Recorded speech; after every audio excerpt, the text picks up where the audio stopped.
guide you through the crisis in media and how it's impacting everything.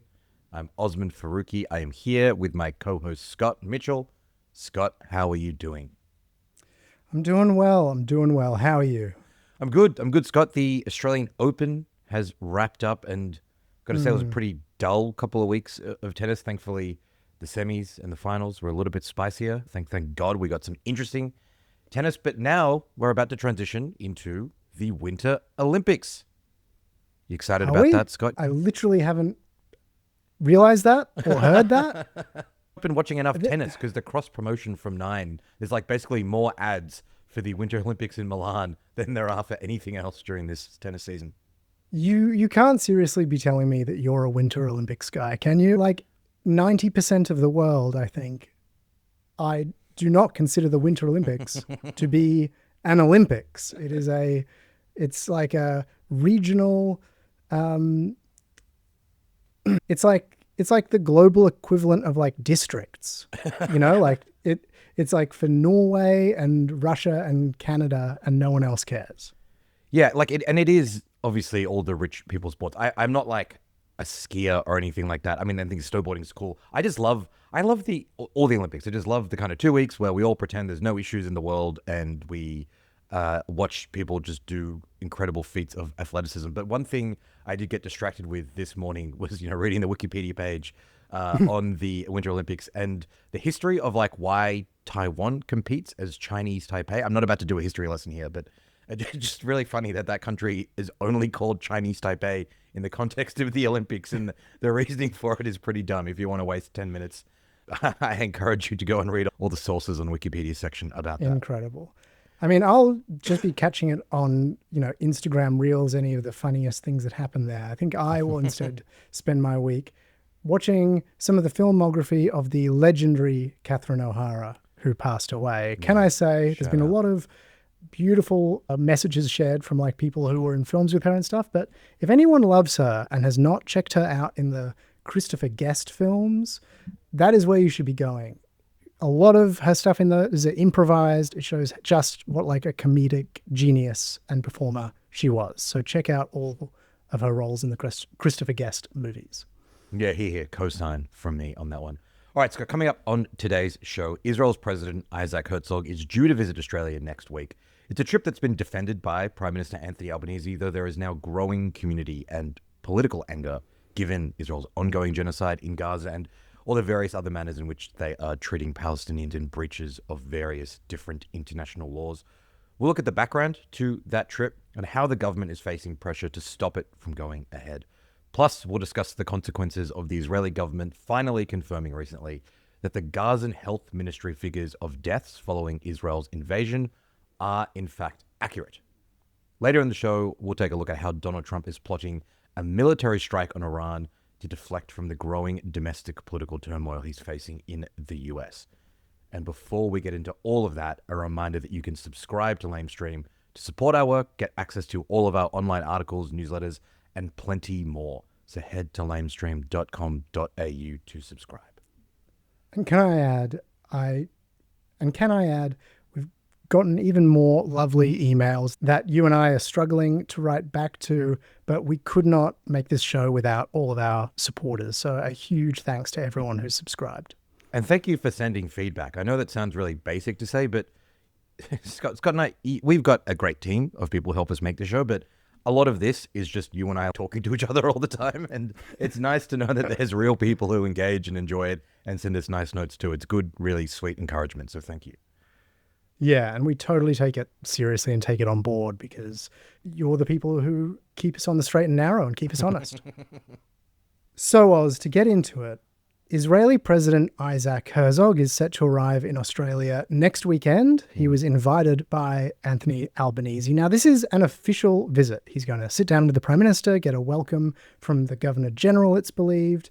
Now, Herzog, as an individual, has been cited in the case at the International Court of Justice for demonstrating genocidal intent, in the words of that case. And particularly cited are his comments that, quote, "It's an entire nation out there that is responsible.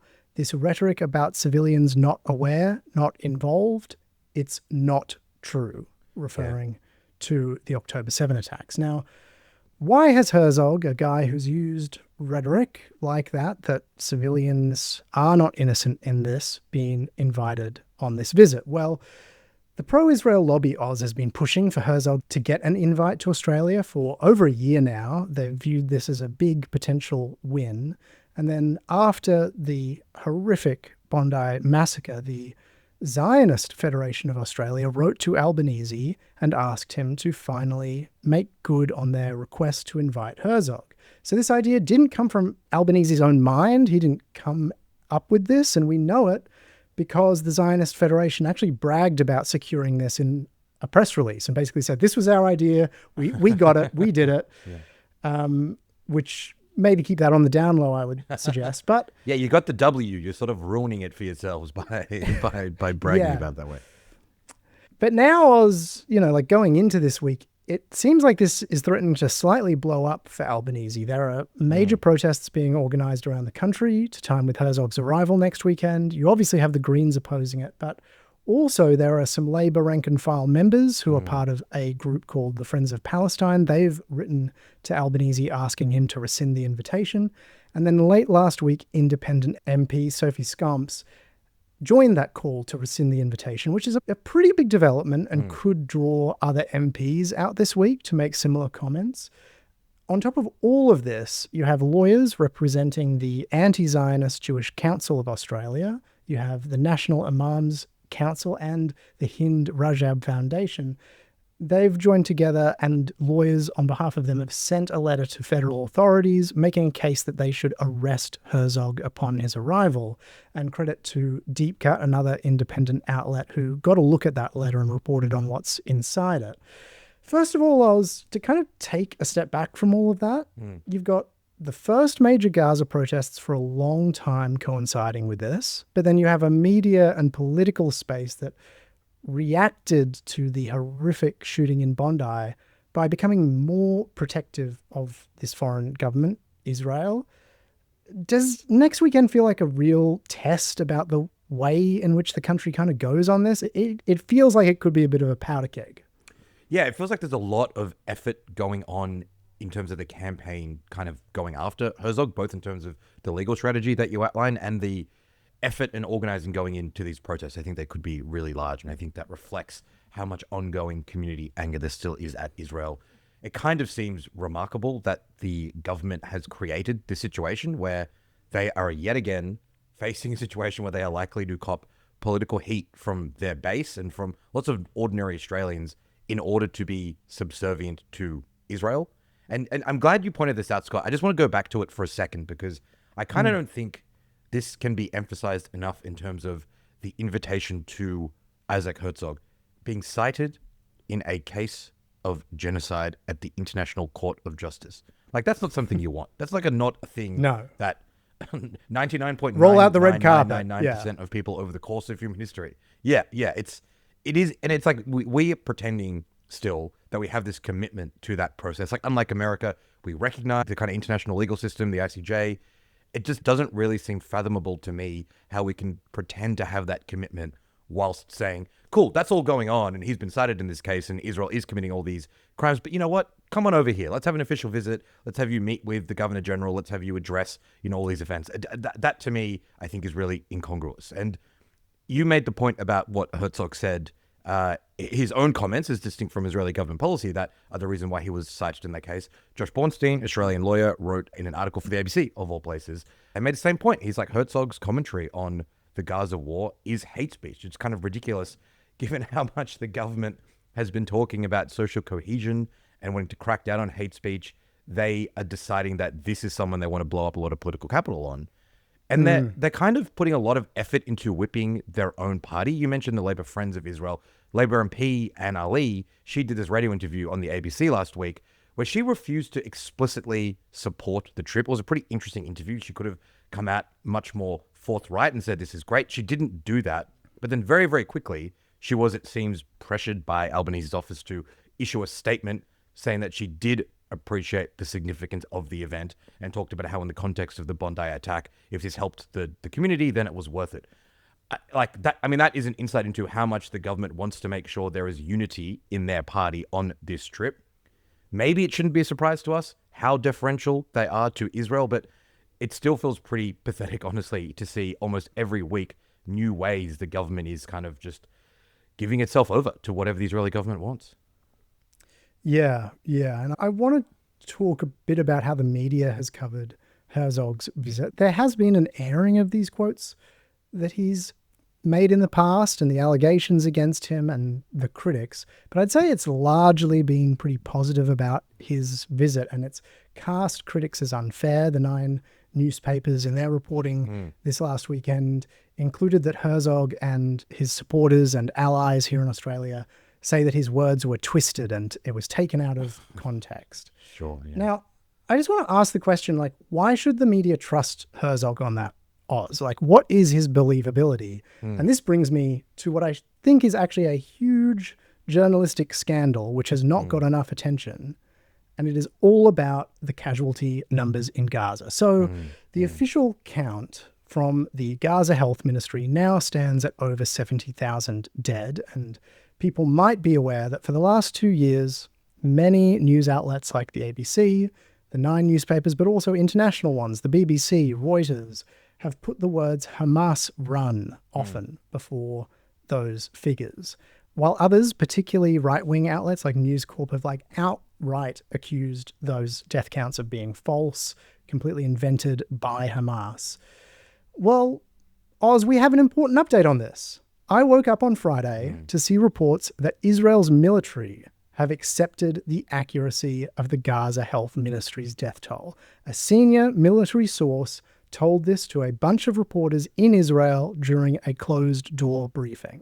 So, great. Now that the world has kind of turned its attention away from Gaza, the Israelis admit that these figures are correct. The figures they rejected, disputed, said were propaganda against them for 2 years. Turns out, total lies. Like, one day they just up and admit, oh yeah, we actually know that these figures are completely legitimate. This is just stunning, Oz. Like, this should be a bombshell for every newsroom. Every journalist should be asking how they let this happen. The news media let the Israeli military cast doubt on the fundamental question of Gaza, which is how many people were being killed. They let that happen, and now it's being admitted to their faces that they knew they were accurate. Yeah, it's another example, and perhaps one of the most egregious of this pattern that we've seen over the last couple of years, where journalists and news outlets do everything they can to hedge, to give Israel and the IDF every opportunity to kind of critique claims against them and to put their voice there, even when things that you see on your screen, like bombings of hospitals, are so obvious. Everything's still couched in, oh, well, maybe there was a reason why they did that. Maybe they're right. Maybe Hamas is making up these numbers. And then 6 months later or a year later, when it's exposed that, in fact, the Israeli government was lying and this did happen, you get a little story about it and you move on, and the same pattern continues. Like, this should be a wake-up call for newsrooms. Newsrooms in Australia, all around the world, even like the big wire services, big international outlets like the BBC, adopted this language, Hamas-run health ministry. The entire reason they did that was to suggest that there was a political motive or we shouldn't trust these figures. When we're talking about the context of a genocide and a bombing campaign that is killing tens of thousands of civilians, it's actually so disturbing that it was a strategy news outlets were using to minimize civilian deaths while covering a war. Like, it's incredible that they thought this was something that they should do. I mean, even the BBC story about Israel accepting the deaths still said Hamas-run Gaza Health Ministry. So there is not going to be, unfortunately, Scott, I think some kind of reckoning in newsrooms over this, but you're dead right that there should be. There totally should be. Sometimes, it's just us kind of like yelling at these places, but I'm glad that you picked up on this. You sent it to me. I hadn't seen it. And look, it's been covered. I think one of the things that I'm getting a little bit sort of sad about now is just kind of how quickly this story has actually just moved away from big, significant attention, even though there's still so much awful stuff happening in Gaza. And now the confirmation of this death toll, I just kind of think that this should have been like a really, really significant story, the facts of it. And I think it should lead to exactly the kind of conversations you're suggesting should be having in newsrooms. Yeah, yeah. And to explain how this connects to Herzog is, I think it's important to go back and go, okay, how did this lie get spread? And if you go over the receipts, This began with the Israeli government and people like Isaac Herzog casting doubt on these figures. Like when behind closed doors, it appears the Israeli military knew all along that they were accurate. So when confronted with the number of dead throughout the length of the war on Gaza, the genocide, Herzog has told journalists and the public things like, quote, "It's not true," or, quote, "Information coming out of Gaza is usually incorrect, to say the least," or, quote, "We argue a lot with the data." So these, we now know, are not what they knew behind closed doors. Yeah, they knew the reality, and he was saying this sort of stuff. It's crazy. Exactly. And then to trace how this worked, this was then parroted by lobby groups around the world. In Australia, AJAC, for example, published a bunch of articles attacking news organizations for using the health ministry figures at all, even with caveats. They published an article saying, quote, "Citing Hamas's Gaza casualty claims amounts to journalistic malpractice," citing all kinds of bogus studies, then led to the lobby coordinating letter campaigns that flooded places like the ABC with complaints about the use of these numbers. These campaigns, have been going from the very beginning of the genocide until very, very recently. And then these claims go into right-wing media. Here is an example of some of the most egregious stuff that was spread. It's Chris Kenny on Sky News. The world's media, it seems, is too willing to run Hamas claims out of Gaza as fact before they verify them. This is quite incredible, really, because you've got to consider that Hamas is an evil, Islamist, extremist, terrorist organisation. It's no different from Al-Qaeda or Islamic State. Yet the media constantly runs the claims from this death cult about death tallies, about aid deliveries. Oh, wow, that's crazy. I mean, that's crazy. I'm really doubtful, Scott, that we're going to get Chris Kenny on his show on Sky News saying, "Hey, guess what? These were the figures. I'm a big fucking moron." Totally. I'm not ever expecting that to happen. But I think the thing is that all of this pressure led news organizations that have some claim to unbiased legitimacy to make cowardly decisions to hedge. Like since the beginning of the war, the ABC, the 9 newspapers, even new media like the Daily Oz have all used this Hamas run before using the statistics.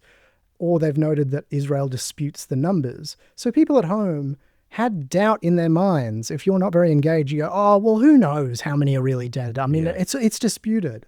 And although as the war became less and less popular and the public turned against it, some of these outlets, look, they did eventually run stories explaining that the health ministry data was considered credible by international observers. And as protests grew and the Australian public turned on the Israeli conduct in Gaza, they began adding these complicated formulations like the Hamas-run Gaza Health Ministry, which is staffed by medical professionals. You're casting doubt, but then saying it's legit. It was bizarre for a long time.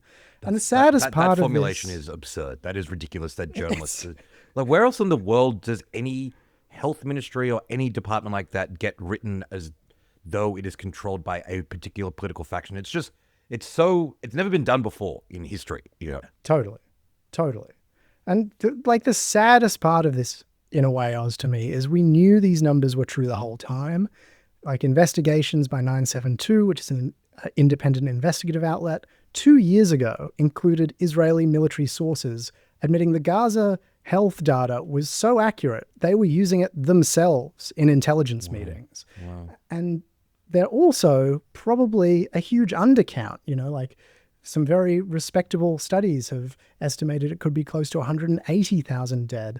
An ex-Israeli general said he thought it was closer to 200,000. So really, we knew this was accurate the entire time. There was enough evidence it was accurate. It's not a case that this admission last week brought new information to light for journalists. News organizations could have known this the entire time, but despite having the evidence on the record, the news media allowed itself to get bullied into adding this doubt and formulations in. And now, Oz, they are taking one of the men behind this, Isaac Herzog, at his word. when he says he's never used hateful rhetoric, when he says he's never used genocidal rhetoric, and journalists just buy that and run that line after they have been lied to their faces. Yeah, it'll be interesting. I don't know if he's planning on doing any press events, but it'll be great if someone like asked him a question about this specifically, considering it is like in the news around the same time he's coming here. That would be a very interesting moment. I'm not going to hold my breath. I mean, look, maybe this whole thing is a bait and switch, and when he lands, Albanese will have AFP officers ready to arrest him. No, obviously that is not going to happen. But yeah, like the kind of stark contrast, or the fact that these two things are happening at the same time, this confirmation of just how brutal this campaign was and continues to be, and the red carpet being rolled out for him this coming week. It's an extraordinary juxtaposition. Totally. All right, coming up after the break, how Donald Trump is toying with a strike on Iran to help cover up the rising political pressure in the United States.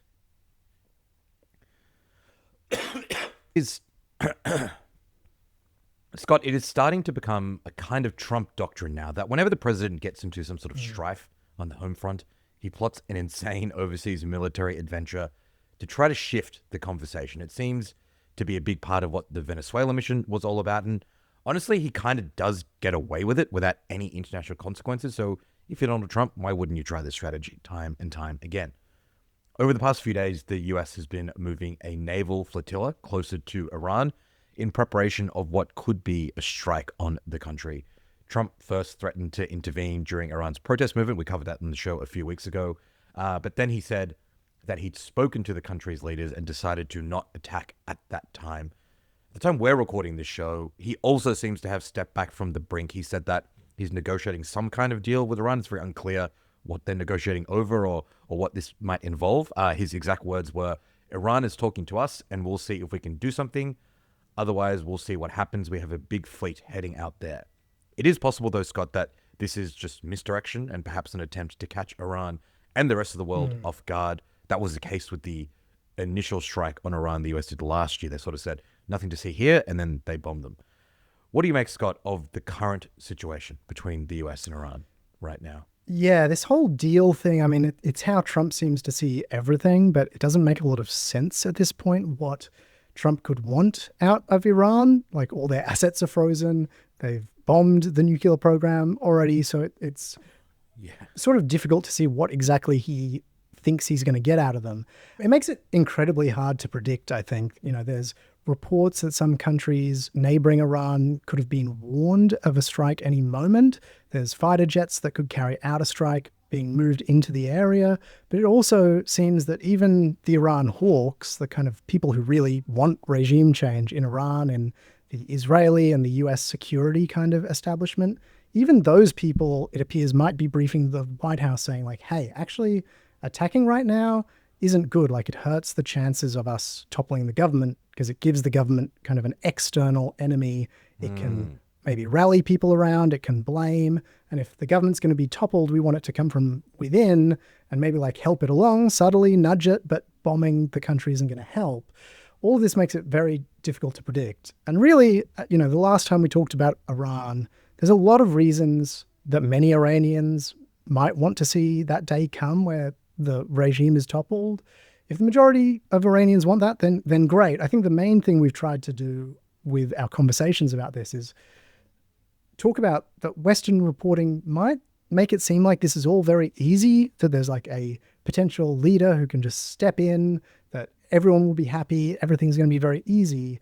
But that ignores like the rest of the opposition and their legitimacy. It ignores how the country could fracture. It can often be so much more complicated than that, as we've seen like in places like Libya and Syria. So yeah, it's very hard to predict what happens right now.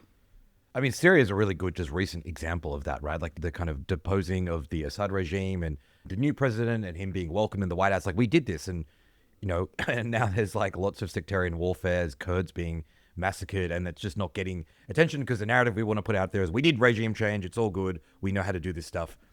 I feel like that should be discussed more in the context of what they're planning with Iran, because we have so many recent examples of how this stuff just does not work the way that the US thinks it will. It does kind of seem like the posturing on Iran, the timing of it in particular, is a bit of an attempt from Trump to shift the political conversation away from what he's dealing with on the streets of the US. The deaths of multiple Americans at the hands of immigration agents sparked the most significant protest of Trump's second term.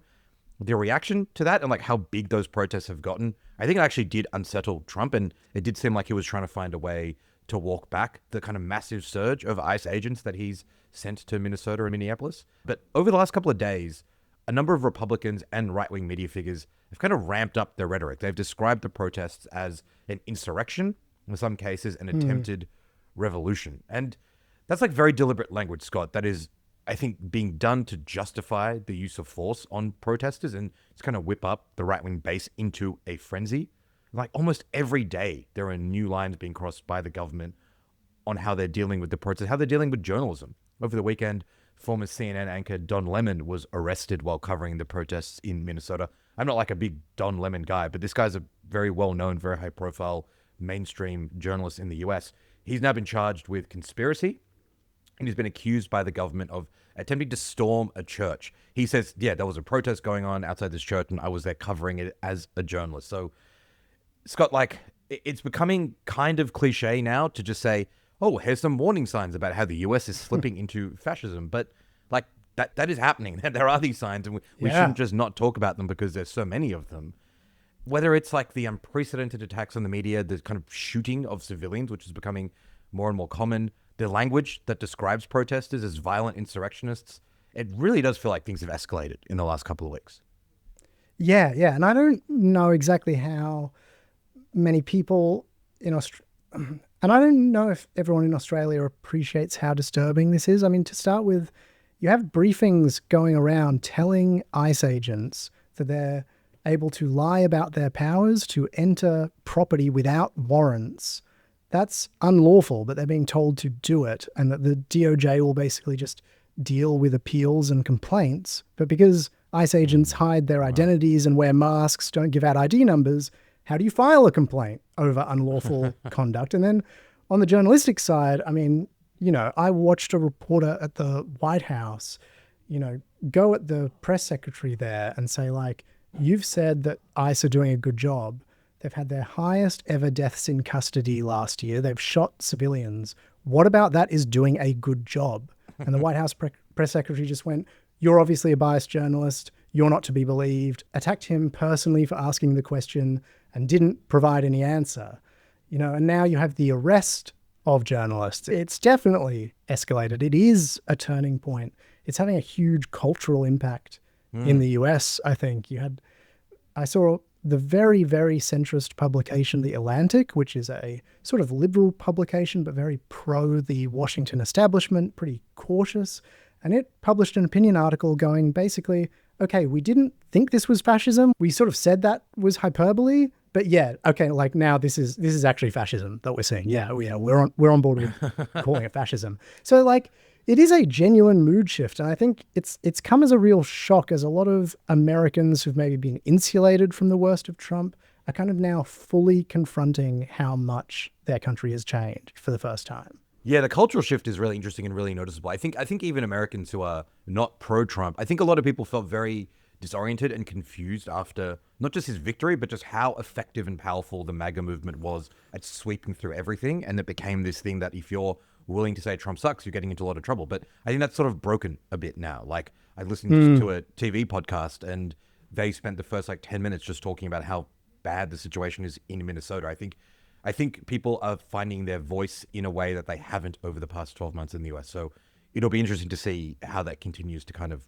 grow, get more heated as the tensions between the two different current political camps in America continues to build. It remains pretty frustrating for me, Scott, how little all of this is part of the political conversation here in Australia. Like, there are news reports from international correspondents about what's going on, but I mean, our Prime Minister is not really being asked about our closest allies' authoritarian dissent. Though I did see this little tidbit. According to Sky News, Albanese is going to decline Trump's invitation to join the Gaza so-called Board of Peace. So that's something. We're taking the little wins here.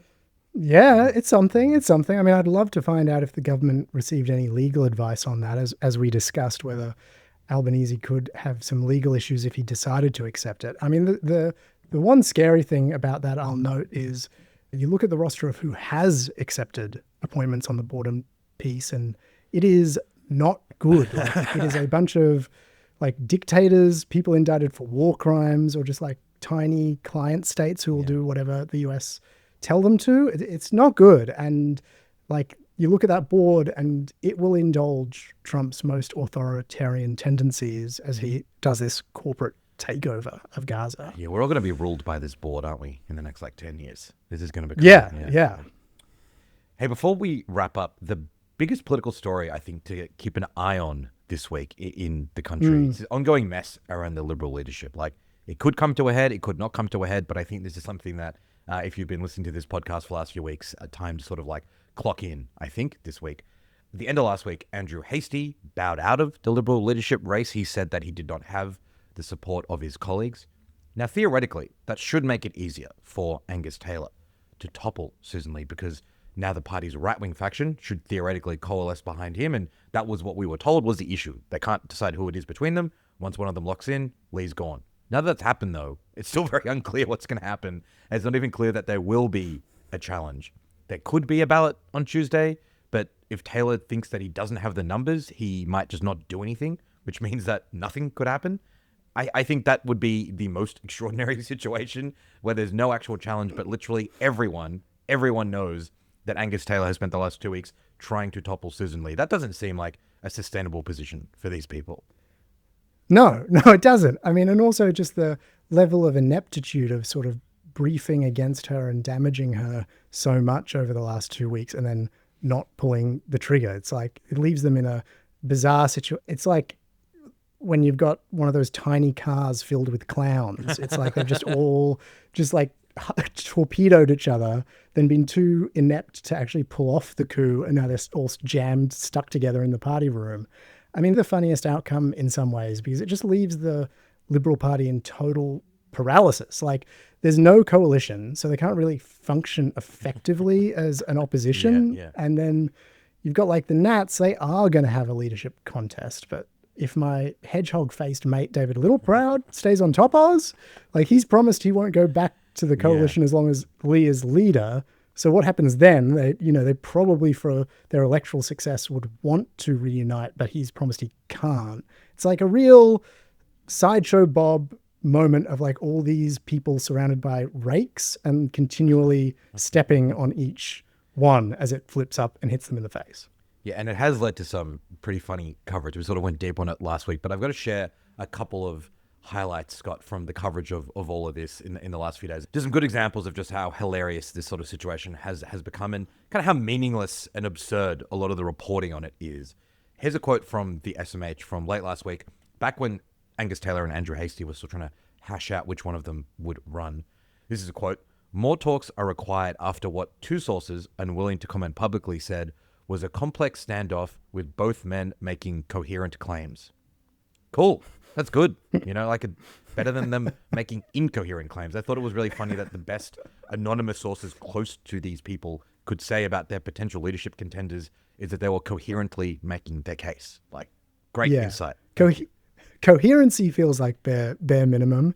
I mean, it's also like, like the meeting is presumably just like the only people in the room are them and their senior staff.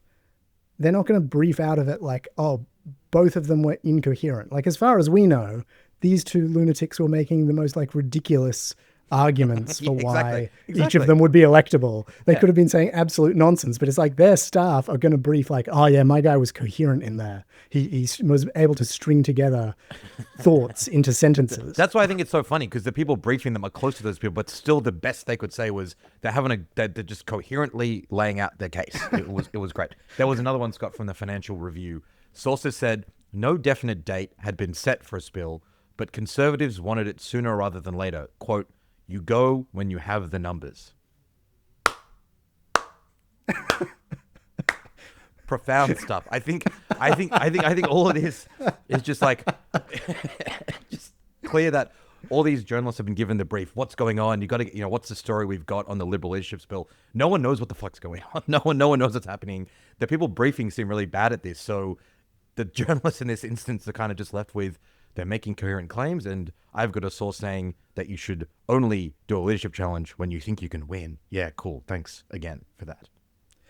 Yeah, I feel like we'll only get the story of what really has gone on in these last 2 weeks, like 6 months from now. Whether if like Taylor does end up challenging and rolling her, or whether no one challenges and Lee limps along, it'll all come out that like Hasty and Taylor couldn't do a deal to transfer votes to each other, and so it was hamstrung. Yeah. And they both decided to like just let Lee implode and kind of limp along wounded for 6 months, and then one of them eventually gets the numbers, or like whatever happens, it'll come out 6 months from now what the actual planning was and what the real thought was. And right now we're just getting that two blokes had a conversation that was coherent. Yeah, so keep an eye on what could be or could not be a leadership spill at some point, or perhaps never this week. That is where we are at with the Liberal leadership crisis. That is it from us for this episode of Lamestream. If you enjoyed the show, we'd love it if you left us a review or shared it with a friend. And remember, you can email us questions or tips or any kind of feedback, really, at contact@lamestream.com.au. Thank you, Scott. See you back here on Thursday. See you Thursday, Oz.